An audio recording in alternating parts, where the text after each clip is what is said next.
Libra, this is your reading for the week of September 8th through the 14th. So let's see what comes up for you here, Libra. We're going to do a 3-card spread, and we will clarify with the third card. Okay.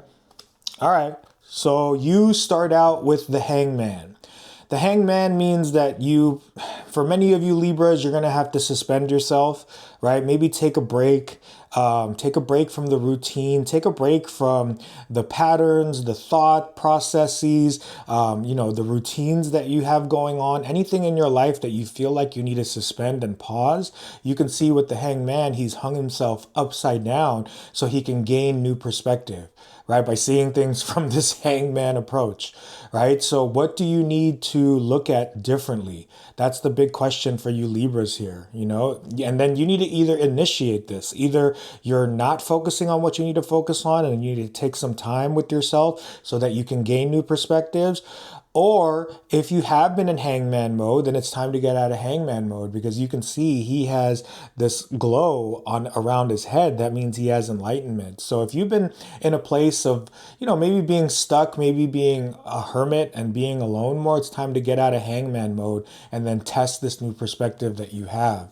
Then you have the Four of Pentacles. So this is definitely connected to the Hangman, because the Four of Pentacles, it's a good card for foundation, but it's also a card of being stuck, and it's a card of not progressing. So definitely with the Hangman here, right? So these two cards coming up together, it's saying that you are in a stuck position and you need to do your best to get out of that stuck position, and definitely do your best to not completely let go of your foundation and the things that sustain you and your security and stability, but then to expand that security and stability, right? Because he's holding on so tightly to what he has, but it's keeping him from, doing further work.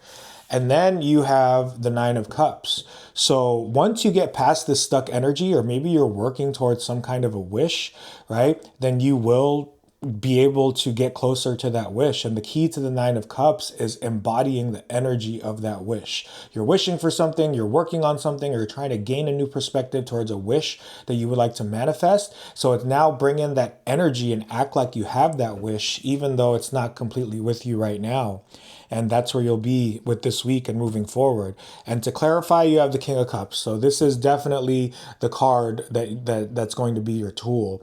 It's a matter of you tapping into your emotions, being very stable with your emotions, healing what you need to heal, so that this wish that you're going to be bringing in will definitely, hopefully, manifest.